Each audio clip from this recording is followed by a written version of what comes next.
guys! Welcome back to our YouTube channel!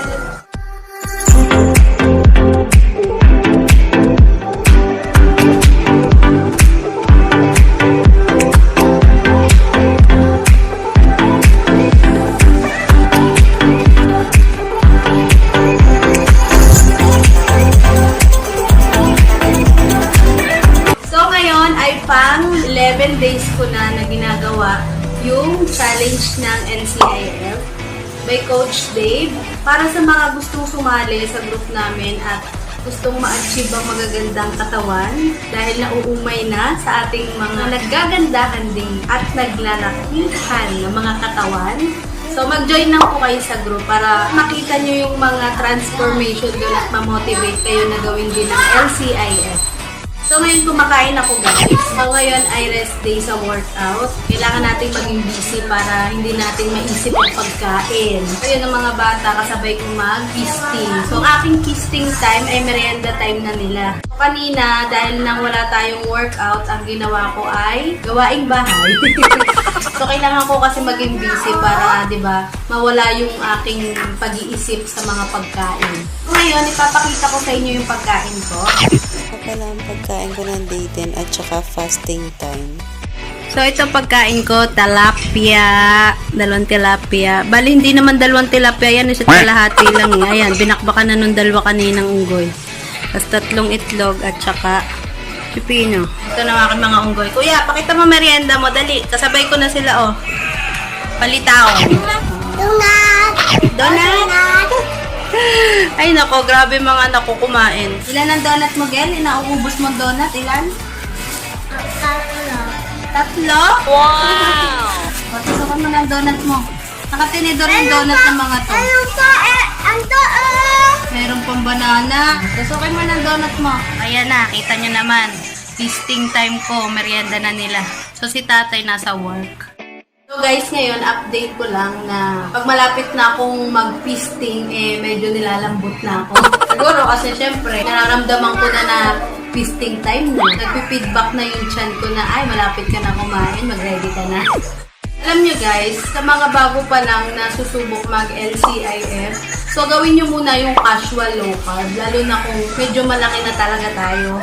Kasi hindi siya maganda gawin kung biglaan. Hindi ko lang alam kung may mga tao na nakagawa ng gano'n na bigla ang ginawa yung pag-IF. Kasi ako, hindi ko ginawa agad yung pag-IF. Inunti-unti ko muna siya. So, nag-start ako sa pagka-casual low carb, which is lahat kinakain ko with moderation na lang. Kasi parang inaano ko lang, kinakalma ko lang ba yung tiyan ko. Na unti-unti kong kumari sobrang lakas mo mag-rice, diba? Kung ikaw ay nagra-rice ng mga limang cups sa isang kainan, yung sinasabi ko na magbabawas, gawin lang natin mga 3 cups lang muna, unti-unti ba? Unti-unti lang natin bawasan, hindi yung bigla. Pag casual low carb kasi lahat kinakain pa. Siguro mga 200, ano ba yung nabasa ko? Hindi ko po alam, hindi ko masyadong sigurado. Pero ang pagkakaintindi ko, ang pagkakaalala ko na nabasa ko sa LC, sa group namin, is 200 grams lang per day pag casual low carb. Pero hindi din naman siguro applicable yung kung nagsisimula ka pa lang. So, yun nga, sabi ko, bawas-bawas lang muna. Try nyo na din mag-coffee at saka green tea na walang asukal. Nakakales siya ng mga cravings mo sa mga matatamis, mga carbs. Basta nakakawala siyang gana. Promise. So, effective sa akin yun. Siyempre, kapag ka medyo, maya ka nagugutom, kain ka lang konti-konti, portion lang. Guys, hindi ako nutritionist ha. Base lang to sa aking experience tsaka sa mga nababasa ko. Sinishare ko lang to sa inyo. Para may idea lang kayo kung paano magsisimula. Kaya gusto kong mag-vlog habang kumakain kasi nauumay ako. So, kahit para maramdaman yung umay, nagiging busy ako sa pagsasalita. Ngayon guys, Nagkakain kami. So ngayon guys, di ba nagsimula nga ako mag-casual low carb. Ngayon naman, nasa dirty low carb na ako, which is halos kinakain ko lang ay egg at saka may meat. Chicken, pork, seafoods, kahit basta kahit mga laman loob, pwede yun, pasok yun. Guys, meron kasing tinatawag na strict clean low carb. Yung sa akin naman, dirty low carb. Yung mga ginagamit ko kasi mga seasoning is natural lang na toyo, suka. Yung oil ko is kung ano-ano oil lang. Kapag strict, clean, low carb ang pinili mo, kailangan yung mga ginagamit mo din sa pagpe-prepare ng pagkain mo is pasok sa strict, clean, low carb. Konting alam ko lang kung ano yung mga strict, clean, low carb na sa seasoning. Oil, dapat ang oil mo is coconut oil.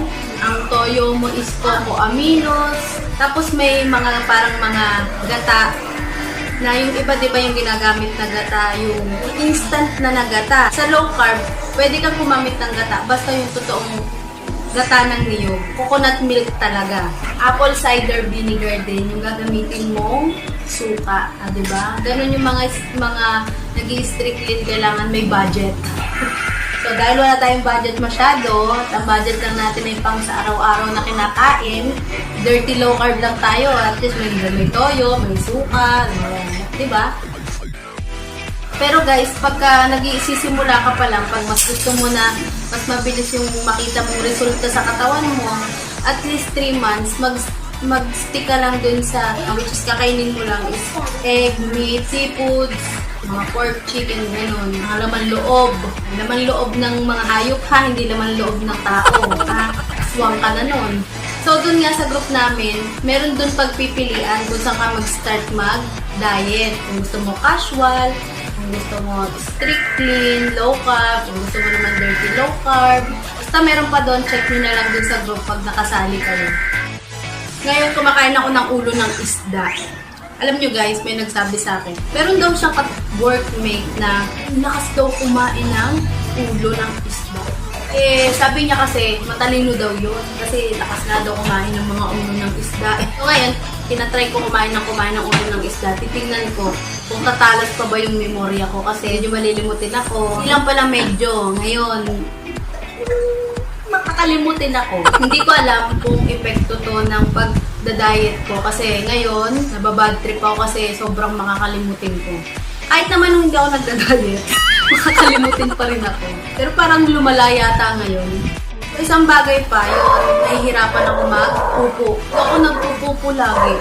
Pero, nag-green tea naman ako, nagkakape naman ako, hindi ko alam bakit ganun. Kasi sakit ko na yun bago ako mag-diet, nahihirapan nga ako magpupo. Pag pumupo naman ako, talagang parang nawala na yung laman ng tiyan ko. As in, talagang taba na lang yung natira. Taba na yung tiyan ko. Nagtatawa ako kay Kuya Marcos kasi sabi niya, Nanay, paano ka naman pupupo hindi ka naman kumakain? Saan nga naman? Ano nga naman ipupupo ko kung minsan lang ako kumain? Hindi ko alam, siguro nag-a-adjust pa lang yung tiyan ko. Matagal-tagal na din ako nagda-diet. Bukas, Monday, magtitimbang ulit ako. Titingnan ko kung may nabawa sa akin. Guys, yun lang naman ang update ko ngayon. Sa mga gustong magbalik alindog dyan, lali kayo sa group namin. So, suggestion ko lang din sa mga may goal na talagang gusto nilang maabot yung mga goal nila sa pagpapapayat. Kagaya ko. So, oras ng fasting nyo, gawin yung busy yung sarili nyo. Huwag yung isipin ng pagkain. Ang isipin nyo, madami kayong magawa. Mag-workout, maglinis ng bahay, ikot-ikot, mag-asikaso. Ilayo nyo yung sarili nyo sa mga pagkain. Yung naiisip nyo mga pagkain na alam nyo na makakasira sa gusto nyong maabot, sa goal nyo ba. So, yun ang ginagawa ko ngayon. Iiwasan kong mademonious. So, dahil mag-o-off na naman ang asawa ko bukas dahil Monday, tingnan natin. O, sige na. Update ko na lang ulit kayo kung anong mga nangyayari sa aking sarili. Pero ngayon, yung damit kong suot is medyo maluwag na siya. Sa group namin pala guys, nagtanong-tanong ako ng exercise sa Mommy Belly. Yung Mommy Belly ko is 5 years na. So gusto ko itong matanggal.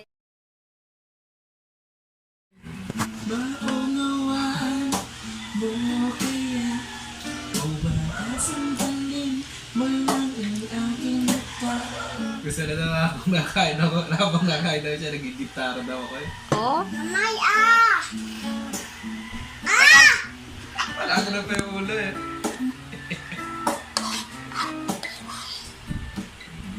Ano ba?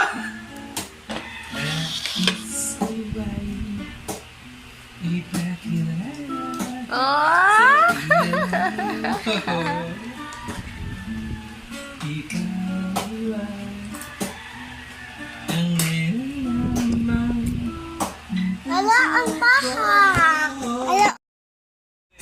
pang 12th day ko na ang ginagawa ang ating challenge. Ngayon tayo mag-exercise muna. Ang napapansin sa akin ngayon, humahaba yata yung leg ko. Tapos na ako mag-workout, guys. Tinapos ko yung cardio exercise ng LCIF.